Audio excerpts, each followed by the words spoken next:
Yes morning class. आज हम solve करेंगे अपनी बुक का फर्स्ट चैप्टर, उसका न्यूमेरिकल नंबर 12। न्यूमेरिकल नंबर 10 मैंने आपको लास्ट टाइम करवाया था। 11 नंबर एक बार स्किप कर दिया गया है क्योंकि 11 नंबर जो है वो एक अलग ही टॉपिक पर बेस्ड न्यूमेरिकल है। 10 के बाद हम डायरेक्ट जो मूव ऑन कर रहे हैं वो हम 12 नंबर पर चलेंगे। क्योंकि 12 नंबर भी किस पर है? 12 नंबर भी adjustment in close books by single entry adjustment, बंद बहियों में समायोजन का जो फर्स्ट मेथड है एकल प्रविष्टि विधि, सिंगल एंट्री एडजस्टमेंट मेथड। तो numerical number 12 single entry adjustment method से सॉल्व किया जाएगा। ये सेम उसी तरीके से है जैसे हमने न्यूमेरिकल नंबर 10 किया था। इसमें भी क्या बनानी पड़ेगी? एक एनालिटिकल टेबल जो मैंने पहले से बना रखी है। सेम उसी तरीके से वही सिस्टम, वही फॉर्मेट, उसी कंसेप्ट पे चलने वाला ये न्यूमेरिकल है। तो आप इस न्यूमेरिकल को देखेंगे। मैं अभी एक बार रीडिंग लगा रहा हूँ। अगर आपके पास बुक है तो आप भी अपनी बुक में मेरे साथ एक बार न्यूमेरिकल को देख लीजिए, ओके। और अगर बुक नहीं है तो सुन लीजिए। PQR 3 साझेदार हैं जिनकी 31 मार्च 2017 को पूंजी 90,000, 45,000 में 45,000 रुपए थी। 31 मार्च 2017 की पूंजी दी गई है। दैट मीन सवाल में क्लोजिंग कैपिटल दी गई है। साझेदारी संलेख के अनुसार आर को 9,000 रुपये प्रति वर्ष पारिश्रमिक देना है। पूंजी पर 5% की दर से ब्याज लगाना है। लाभों का बंटवारा 2:2:1 में करना है। और इन ऊपर बताई गई बातों को ध्यान में रखे बिना, मतलब इन बातों को अवॉइड करके फर्म का लाभ 54,000 रुपये हुआ, जिसे तीनों साझेदारों में समान अनुपात में क्या कर दिया गया है? बांट दिया गया है। देखिए मिस्टेक क्या है कि सबसे पहले तो लाभ 54,000 रुपये का हुआ, जिसे इसने 2:2:1 में बांटने के बजाय 1:1:1 में बांट दिया। उसके अलावा पूंजी पर ब्याज नहीं दिया, आर को पारिश्रमिक नहीं दिया। तो कितनी मिस्टेक है? 3 मिस्टेक है। लाभ गलत अनुपात में बांटा, एक गलती। पूंजी का ब्याज नहीं दिया, दूसरी गलती। एक आदमी को पारिश्रमिक नहीं दिया, तीसरी गलती। इसका मतलब हमें इस न्यूमेरिकल में 3 एरर क्या करनी पड़ेगी? रेक्टिफाइड करनी पड़ेगी by single entry adjustment method, okay. अब सिंगल एंट्री एडजस्टमेंट मेथड में सबसे पहले क्या बनती है? एक एनालिटिकल टेबल बनती है जिसका नाम है स्टेटमेंट शोइंग एडजस्टमेंट। तो स्टेटमेंट शोइंग एडजस्टमेंट टेबल में कॉलम का सिस्टम मैंने तुम्हें पहले भी बता रखा है। क्या सिस्टम है? एक पर्टिकुलर कॉलम बनता है, फिर जितने पार्टनर उतने कॉलम। एक कॉलम किसका बनता है? फर्म का बनता है, ओके। फिर हर पार्टनर कॉलम के भी 2 साइड होते हैं, DR CR DR CR DR CR DR और CR, ओके। उसके बाद अब हम अपना न्यूमेरिकल क्या करेंगे? स्टार्ट करते हैं सारे कॉलम वॉलम बनाने के बाद। चलिए, सबसे पहले क्या मिस्टेक हुआ था? सबसे पहली गड़बड़ यही हुई थी कि लाभों का बंटवारा गलत अनुपात में कर दिया गया था। लाभ बंटना चाहिए था किस अनुपात में? लाभ बंटना चाहिए था 2:2:1 में। इसने 1:1:1 में क्या कर दिया? उसे डिवाइड कर दिया। देखिए, आपको इसके लिए बताया गया है कि लाभ जो है वो पूंजी खाते में ट्रांसफर हुआ होगा गलत अनुपात में। तो अगर लाभ पूंजी खाते में गलत अनुपात में ट्रांसफर हुआ है तो किस साइड गया होगा? सबसे पहले तो ये याद रखना चाहिए ना, क्योंकि एरर रेक्टिफाइड करते समय हमारी अकाउंटेंसी वो है, जो हमारी अकाउंटेंसी, जो हमारा बेसिक कंसेप्ट है वो थोड़ा स्ट्रॉन्ग होना चाहिए। क्योंकि पहले तुम्हें ये पता नहीं है कि इसने गलती क्या की, तो रेक्टिफिकेशन कहां से होगा? तो पहले तो आपको ये सोचना पड़ेगा कि इसने गलती क्या कर दी। अब उस गलती का रिवर्स क्या हो सकता है, उसका सुधार क्या हो सकता है? तो गलती ये हुई है कि लाभ गलती से पूंजी खाते में बराबर अनुपात में चला गया। अगर लाभ गलती से पूंजी खाते में बराबर अनुपात में गया है तो किस साइड गया होगा? लाभ पूंजी खाते में CR साइड में जाता है, हानियां पूंजी खाते में क्या जाती है? DR साइड में जाती है। तो इसने लाभ गलती से बांटकर पूंजी खाते के CR साइड में लिख दिया होगा। अब एरर को रेक्टिफाइड करना है। यू नो दैट कि अगर कोई अमाउंट गलती से CR या DR हो जाता है तो रेक्टिफिकेशन के लिए उसे रिवर्स कर देते हैं। जैसे लाभ अगर गलती से CR हुआ है तो तुम उसे अब DR कर दो। लाभ गलती से CR हुआ है तो अब तुम उसे क्या कर दो? DR कर दो। तो पीछे वाली सारी गलती क्या हो जाएगी? आपकी सुधर जाएगी, ओके। तो इसने अगर लाभ गलती से तीनों के CR किया था तो मैं वही लाभ अब तीनों के क्या करूंगा? DR करूंगा। और उस 54,000 के लाभ को जो गलत अनुपात 1:1:1 में है उसे डिवाइड किया। तो 54,000 में 3 का डिवाइड लगाए तो 18,000 रुपये आए। तो 18,000 पहले के DR किए, 18,000 दूसरे के DR किए, 18,000 तीसरे के DR किए, और टोटल 54,000 फर्म के क्या हो गया? CR। क्योंकि एक नियम है कि जिस अमाउंट के लिए पार्टनर्स डेबिट होते हैं उसी अमाउंट के लिए फर्म क्या होती है? क्रेडिट। और जब पार्टनर क्रेडिट होते हैं तो फर्म क्या हो जाती है? Debit, okay. तो 18,000 तीनों के डेबिट हुआ तो फर्म के क्या हो गया, वो ऑब्वियसली क्रेडिट हो गया। अगली गलती रेम्यूनरेशन, आर का पारिश्रमिक। आर का पारिश्रमिक, आर की आय है तो आर की तो ईसीआर और फर्म की क्या हुई, डीआर। ओके, फिर आता है इंटरेस्ट ऑन कैपिटल। अब इंटरेस्ट ऑन कैपिटल में भी एक लफड़ा है, इंटरेस्ट ऑन कैपिटल हमेशा ओपनिंग कैपिटल पे काउंट करना पड़ता है, ओपनिंग कैपिटल पे, बट न्यूमेरिकल में क्या देखिए, क्लोजिंग कैपिटल। अब एक प्रॉब्लम और हो गई कि तुम्हें इस क्लोजिंग कैपिटल को ओपनिंग कैपिटल में क्या करना पड़ेगा, कन्वर्ट करना पड़ेगा। तो क्लोजिंग कैपिटल को ओपनिंग कैपिटल में कैसे कन्वर्ट करना है, उसके लिए मैंने नीचे एक वर्किंग नोट बना रखा है, how to convert closing capital into opening capital. मैंने नोट बनाया है कैलकुलेशन ऑफ ओपनिंग कैपिटल। इसके लिए पहले 3 पार्टनर PQR, उनकी क्लोजिंग कैपिटल लिखी मैंने 90,000, 45,000 और 45,000। देखिए क्लोजिंग कैपिटल को ओपनिंग कैपिटल में बदलने का तरीका क्या है कि आप क्लोजिंग कैपिटल में ड्राइंग जोड़ दो और प्रॉफिट घटा दो, ड्राइंग जोड़ दीजिए और प्रॉफिट घटा दीजिए। क्यों? क्योंकि जो क्लोजिंग कैपिटल होती है ना, उसमें क्या होता है, उसमें प्रॉफिट तो होता है ऐड, क्लोजिंग कैपिटल में प्रॉफिट ऐड होता है और ड्राइंग क्या होता है, लेस होता है पहले से।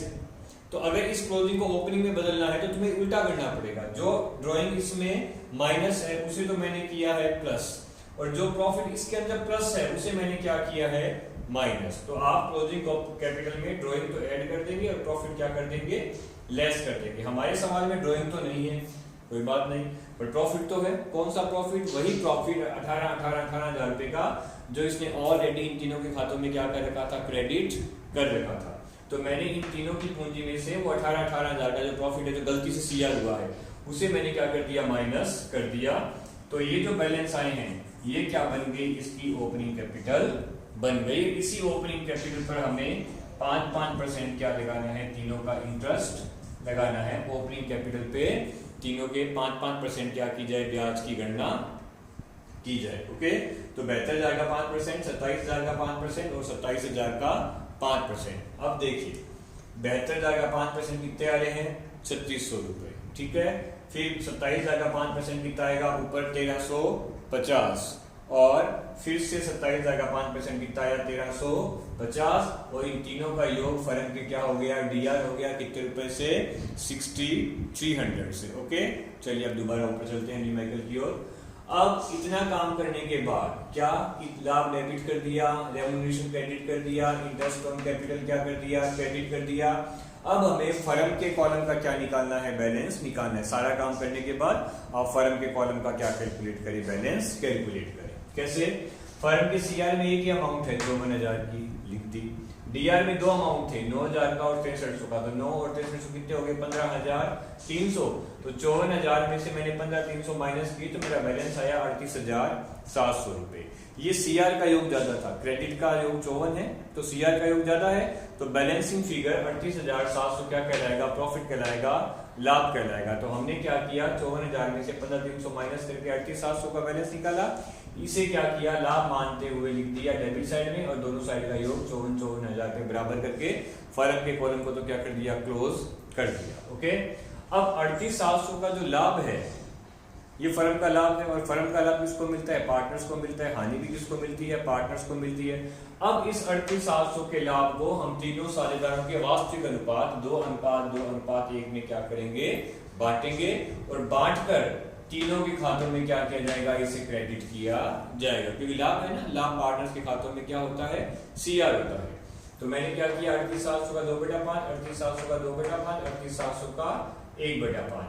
38,700 में 5 का भाग लगाया तो ये आता है 7,740, और इसे 2 से मल्टीप्लाई किया तो कितने बने, 15,480। दूसरे के भी कितने बने, 15,480, और 38,700 में 5 का भाग लगाने पर आता है लास्ट वाले का 7,740 रुपए। ओके, 38,700 को 2 to 1 में क्या कर दिया, डिवाइड करके तीनों के कॉलम में क्रेडिट कर दिया। अब लगाते हैं हम पार्टनर्स के योग। पार्टनर के हर कॉलम का क्या लगाया जाएगा, योग लगाया जाएगा। जैसे पहले के डीआर का योग 18,000, सीआर का 15,480 प्लस 3600 कितने आ गए, 19,080। दूसरे के 18,000 प्लस इधर सीआर में 1350 प्लस 15,480 कितने आ गए, 16,830। तीसरे की डीआर का 18,000, सीआर में 9,000 प्लस 1350 प्लस 7,740 कितने आ गए, 18,090 रुपए आ गए। ओके, अब इनका बैलेंस निकालते हैं। हर पार्टनर का भी क्या निकालना पड़ेगा, बैलेंस निकालना पड़ेगा। 19,080 माइनस 18,000। ओके, 19,080 क्या है, क्रेडिट है। क्रेडिट में से डेबिट क्या कर दिया, माइनस कर दिया, तो बैलेंस आया 1080, 1080। अब ये 1080 सीआर का है कि डीआर का है ये भी तो लिखना पड़ेगा। तो ये सीआर का यूज ज्यादा था तो 1080 सीआर बैलेंस। ओके, फिर दूसरा 18,000 में से गए 16,830, तो बैलेंस आया 1170। अब ये सीआर है कि डीआर है, योग किस साइड का ज्यादा है, डीआर का है तो ये डीआर बैलेंस है। तीसरे का 18,000 माइनस 18,080, बैलेंस कितना है, सॉरी 18,000 माइनस 18,090, बैलेंस कितना है 90 रुपए। किस साइड का ज्यादा है, सीआर का, तो बैलेंस क्या बनेगा, सीआर बैलेंस बनेगा। तो हर पार्टनर की डीआर सीआर का क्या निकाला, डिफरेंस निकाला, और जिस साइड का बैलेंस ज्यादा है उस साइड का बैलेंस क्या किया जाएगा, वो कंसीडर किया जाएगा। इतना काम करने के बाद हमें क्या करनी है, इस बैलेंस की जनरल एंट्री करनी है, क्योंकि सारा काम ही जनरल एंट्री का, सिंगल एंट्री एडजस्टमेंट है। हमें क्या करनी पड़ेगी, पूरे मामले की जनरल एंट्री भी करनी पड़ेगी। प्रश्न यही होता है कि एक प्रविष्टि दी है। अब एक प्रविष्टि क्या होगी, डेबिट कौन हो रहा है, क्यू, तो एंट्री क्या बनेगी, Q's capital account DR to P's capital account and to R's capital account. Okay, ये एंट्री बना दी। अमाउंट वही आएंगे, जैसे क्यू का कितना डेबिट था 1170, पी का कितना क्रेडिट था 1080, और आर का कितना डेबिट था 90 रुपए। बीइंग एडजस्टमेंट में क्या हमने क्या कर दिया है, पूरे मामले का समायोजन कर दिया है। ये हमारी क्या हो गई, सिंगल एंट्री बन गई। इसमें ये एंट्री पूछी थी, बस इस एंट्री के लिए पूरा ऊपर वाला क्या करना पड़ा, मुझे पहले टेबल बनाना पड़ गया। ये था हमारा न्यूमेरिकल नंबर 12, जिसको सिंगल एंट्री एडजस्टमेंट से क्या किया गया, सोल्व किया। देखो 10वें में और इसमें कोई डिफरेंस नहीं है, केवल डिफरेंस क्या है कि एक तो इसमें प्रॉफिट पहले डेबिट करना पड़ा, क्योंकि वो गलती से पहले क्या हो चुका था, क्रेडिट हो चुका था। और दूसरा, इंटरेस्ट और कैपिटल निकालने के लिए इसने ओपनिंग कैपिटल दी नहीं, तो वो तो कोई बड़ा काम नहीं है। अगर आपको क्लोजिंग कैपिटल दी गई है और ओपनिंग कैपिटल आपको कैलकुलेट करना है, तो ये कोई ज्यादा नॉट ए बिग गेम। आप क्या करें, आप क्लोजिंग कैपिटल के अंदर ड्राइंग क्या कर दें, ऐड कर दें, और प्रॉफिट क्या कर दें, लेस कर दें। हाँ, एक बात ध्यान रखें, अगर प्रॉफिट की जगह लॉस दे रखा है तो फिर वो लेस नहीं होगा, वो भी क्या करना पड़ेगा, ड्राइंग की तरह ऐड ही करना पड़ेगा। ये थोड़ा नोटिस करने वाली बातें होती है, एग्जामिनर यही घुमा देता है कि वो बुक में तो दे रहा है प्रॉफिट, वहां एग्जाम में दे देगा लॉस। तो अब तुम कोई एक पैटर्न सेट होता है बच्चों के, नहीं कि साहब वहाँ प्रॉफिट लेस होता था तो यहाँ भी लॉस भी लेस हो जाएगा, नहीं।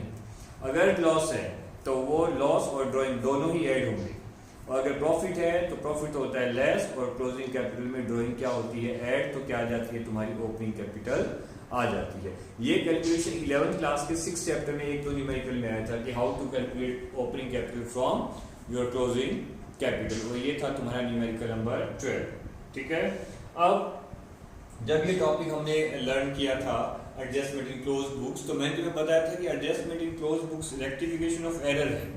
तो यहाँ हमारी बुक में रेक्टिफिकेशन ऑफ एरर के दो मेथड दिए गए हैं। एक तो ये वाला था सिंगल एंट्री एडजस्टमेंट, एक मुझे मैंने एक डायग्राम सा बनाया था, उसमें बताया था दूसरा मेथड का नाम था P&L एडजस्टमेंट मेथड। तो अब मैं तुम्हें P&L एडजस्टमेंट जो मेथड है उसकी जनरल एंट्रीज, क्योंकि सिंगल एंट्री एडजस्टमेंट में क्या होता है, जैसे ये न्यूमेरिकल था, गलतियां कितनी हुई थी 3, प्रॉफिट गलत अनुपात में बांटा, रेम्यूनरेशन नहीं दिया, पूंजी का ब्याज नहीं दिया, तो गलती 3 थी, बट तीनों गलतियों की हमने एंट्री क्या बनाई थी, एक बनाई थी। तो सिंगल एंट्री में क्या होता है, एक गलती करो, 2 करो, 3 करो, 30 करो, एंट्री क्या होगी, एक होगी।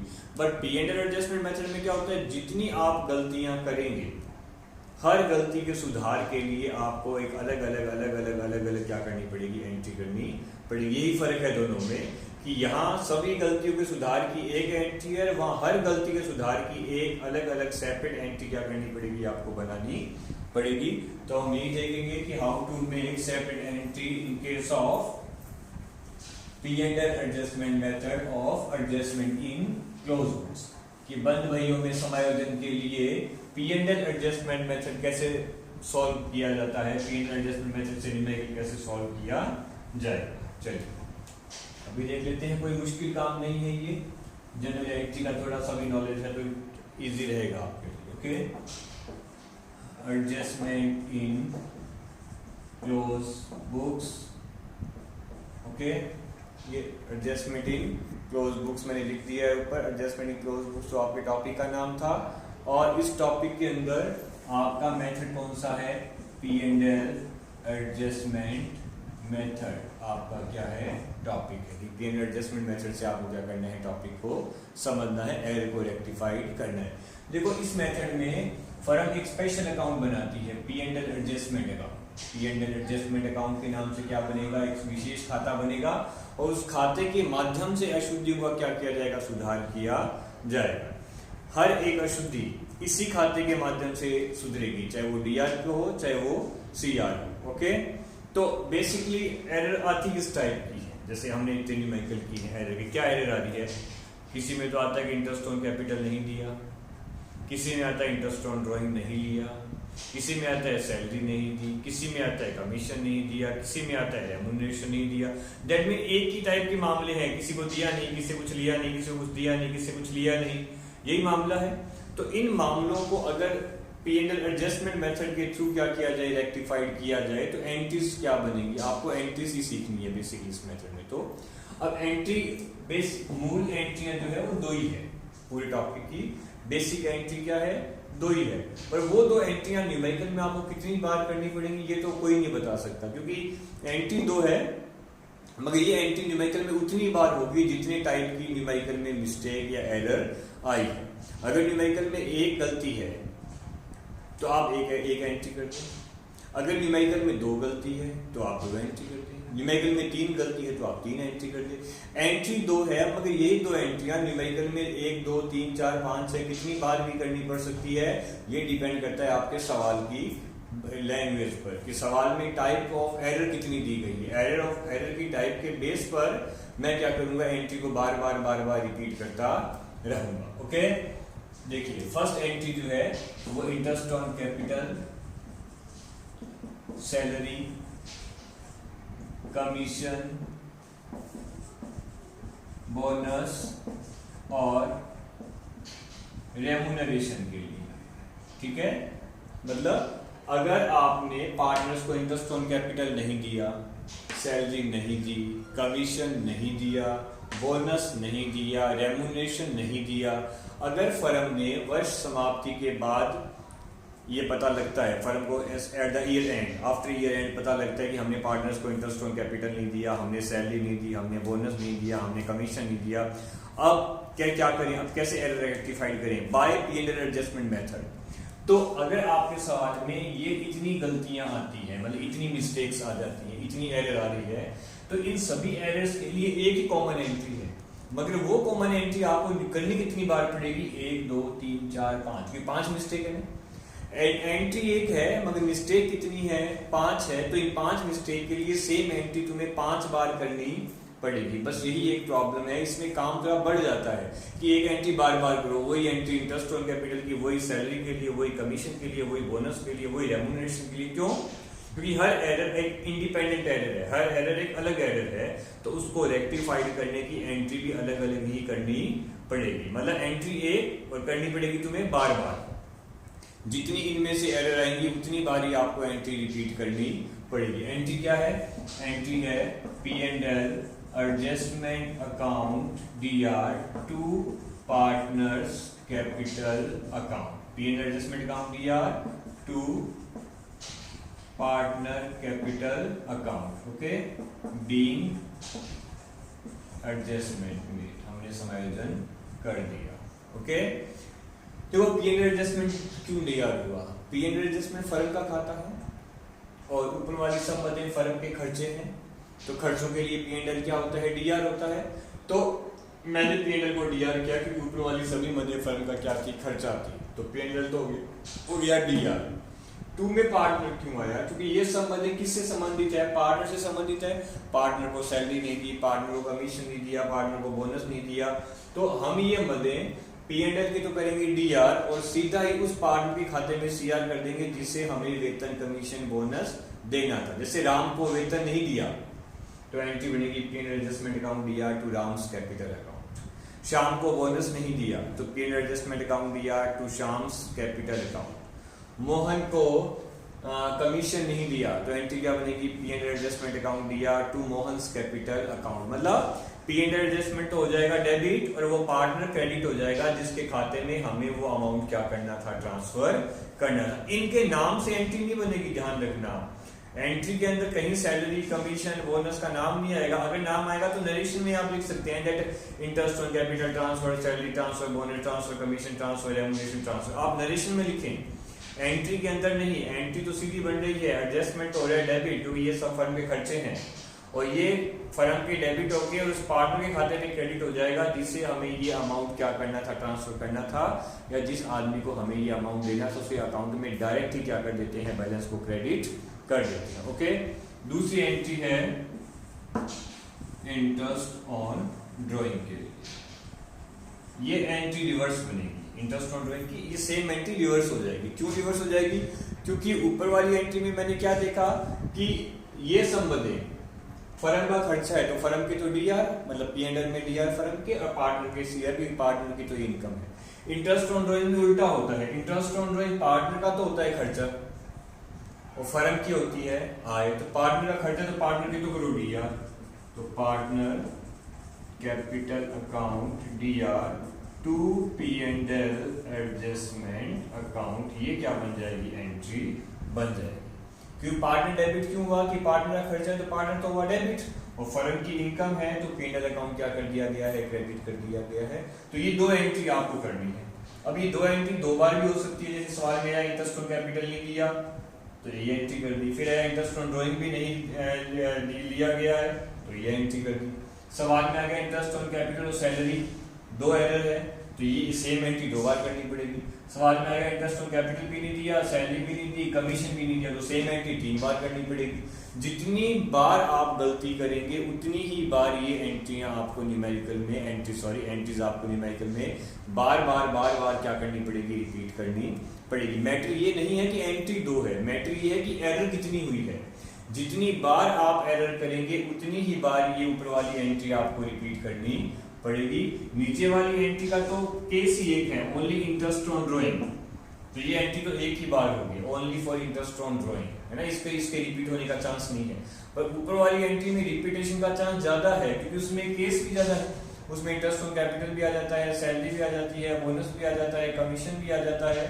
तो ऊपर वाली एंट्री तो 1 2 3 4 5 बार तक हो सकती है और नीचे वाली एंट्री आपके न्यूमेरिकल में एक बार ही की जाएगी। तो बेसिकली एंट्री दो है मगर ये रिपीट की जाती है, लैंग्वेज के ऊपर डिपेंड है ये सब, कि जितनी बार आपने जितनी जैसी गलती है उतनी ही बार आपको उसे रेक्टिफाइड करनी क्या करनी पड़ेगी, जनरल एंट्री करनी पड़ेगी। ओके, इस पे एक न्यूमेरिकल है, एक सिंगल न्यूमेरिकल है और वो न्यूमेरिकल हम नेक्स्ट वीडियो में क्या करेंगे, सॉल्व करेंगे। और आज इस वीडियो के साथ ही आपको कुछ न्यूमेरिकल सेंड किए जा रहे हैं, वो एडिशनल न्यूमेरिकल है, वो बुक के न्यूमेरिकल नहीं है, वो कुछ एडिशनल न्यूमेरिकल हैं।